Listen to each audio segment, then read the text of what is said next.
Hi, welcome to Revenue Marketing Television, the CMO Insights series. I am your host, Jeff Pedowitz, President and CEO of the Pedowitz Group. Today, we have Caren Cioffi, who is Senior Vice President and General Manager of Digital Marketing at Brightcove. Caren, welcome to the show. Thanks, Jeff. It's great to be here. So to start off, you've been with the company since the very beginning when it had 0 customers. And now you're basically running the whole digital marketing business. Tell us a little bit more about your role, what that's like now, and then maybe compare it to what it was like several years back. Sure. Yeah. So it's been an amazing journey. I did start with the company over a decade ago. We had 0 customers, and we just had this vision that one day video would be as ubiquitous as text on the web. So fast forward to 2017, and video is everywhere. Everyone is watching. Hello to everyone out there watching this video. And that really is because video is the most powerful form of digital communication that we have.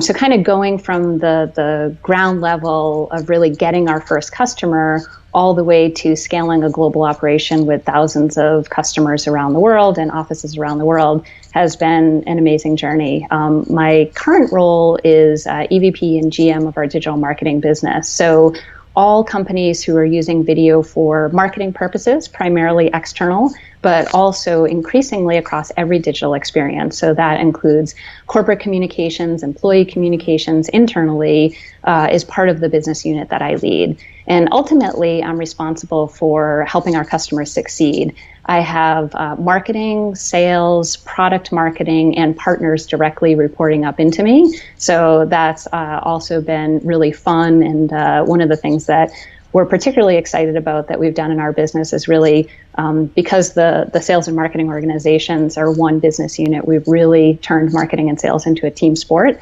And that's a transformation we've seen over the last couple of years that's been particularly exciting. So a lot of changes for you and for the company. Yeah. Congratulations on your success. So Thanks, people Jeff. Talk about the word transformation a lot, and you brought it up even a couple times in your description. But see if you can bring it home a little bit closer. What's that really meant for you over the last couple of years, and how you tackled it? In personnel, your strategy. What have been maybe some of the bigger challenges that you've had to deal with as you've been going through all these changes? Sure. So our favorite word that we like to use in our business unit is adapt. And as a company, we have, going from 0 customers to thousands of customers and 0 revenue to 150 million plus in revenue. We've had to adapt every step of the way. And, technology is adapting. The way that we consume information is adapting constantly. And so as a company, we also have to adapt. And I think that one of the adaptations that we made was a couple of years ago, recognizing that we really did need this business unit structure, and we really did need this focus on being able to talk to the market in the way that would resonate for each individual use case. And so that's why in 2015, we really put together the digital marketing and enterprise business unit. And with that, we've really had to adapt even internally within our organization.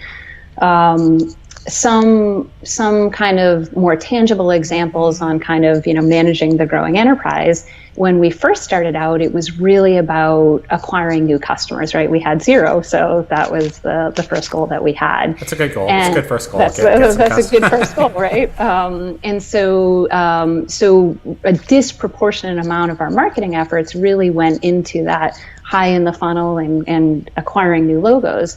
And as we grew as a business, we realized it was actually a conscious realization that, oh my goodness, we have so many customers, and we need to actually make sure that marketing is touching the customers throughout the entire journey from, of course, awareness and engagement and conversion, but also the retention and the advocacy that follows.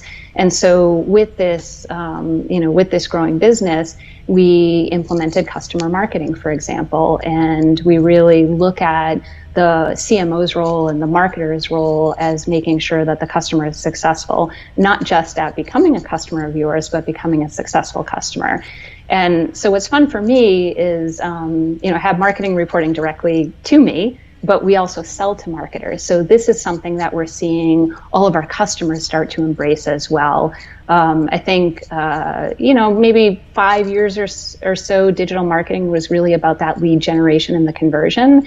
And really you look at today and you look at the next 5 years, and it really is about the marketer owning the entire customer journey and the entire customer experience.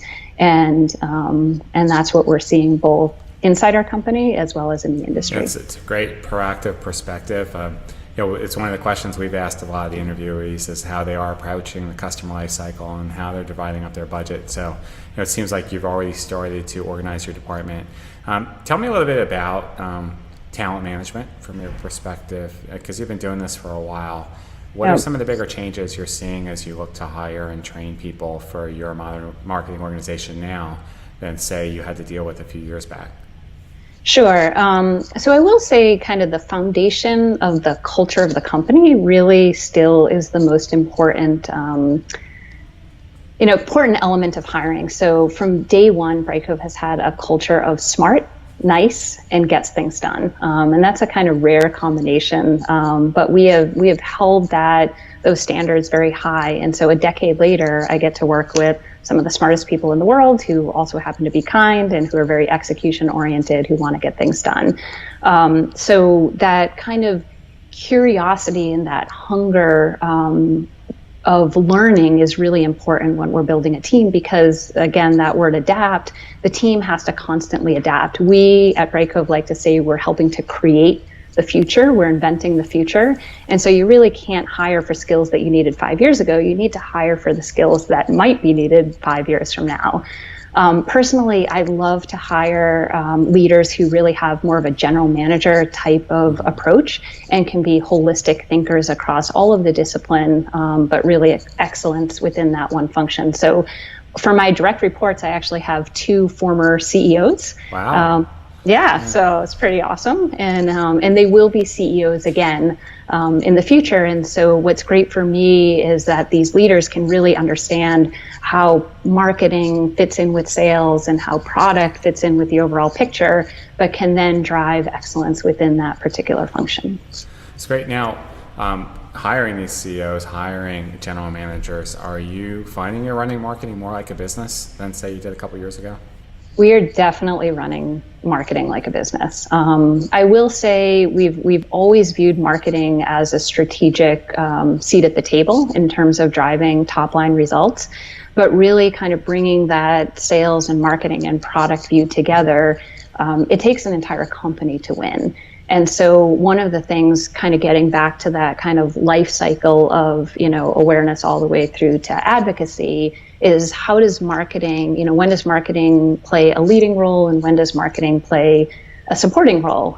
So a couple of examples on that front is, when you think about your marketing investments and your sales investments, you need to make sure that both are getting the right amount of investment to be able to succeed. Mm-hmm. So when we look at our marketing results, one of the things that we realized a little bit ago is that we actually had more demand than our sales organization could follow up on. Now, well, that's a good problem to have. It's a good problem to have, but it still is a problem if you're not turning that interest into opportunities and into business.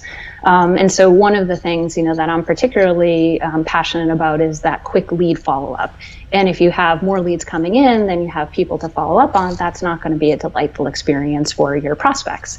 And so we actually made a conscious decision to pause, invest more in our sales development organization, get those resources in place, and then turn the marketing back on. So I think when you're really looking at the holistic business, you can make decisions like that because you're not constrained in just the one silo over here or over here. Another example of that is on our account management side. So we have an extraordinary account management team. I would say they're the best in the marketing tech industry, not just in our industry. They're awesome. They've got really deep relationships. But about 2 years ago, we really set off on this kind of rapid pace of innovation on the product side. And we were coming out with so much new product innovation that our account management organization couldn't keep up with communicating that to the customers. So again, we kind of took a step back and we said, what can marketing do to help this? How can marketing help support our account management organization? How can marketing help support the product organization? So we actually made a couple of, again, conscious investments and changes. The first one we did, which is very simple, but you have to actually like take a second and put it together, is we rolled out a product newsletter to our customers. Okay. So every month there's the consistent communication that says, here are the innovations that we've just released. And that's kind of an umbrella that our account managers can use to keep in touch with the customers and the innovation. The second thing that we did, which I'm particularly proud of and encouraged by every day, is we created a new function within the marketing organization, and it's a product specialist function. So these are experts on individual products who can go really deep on every feature, every customer use case. They are a resource to the field, whether we're in a prospect situation or a customer situation. They can jump on calls, they can do proof of concepts.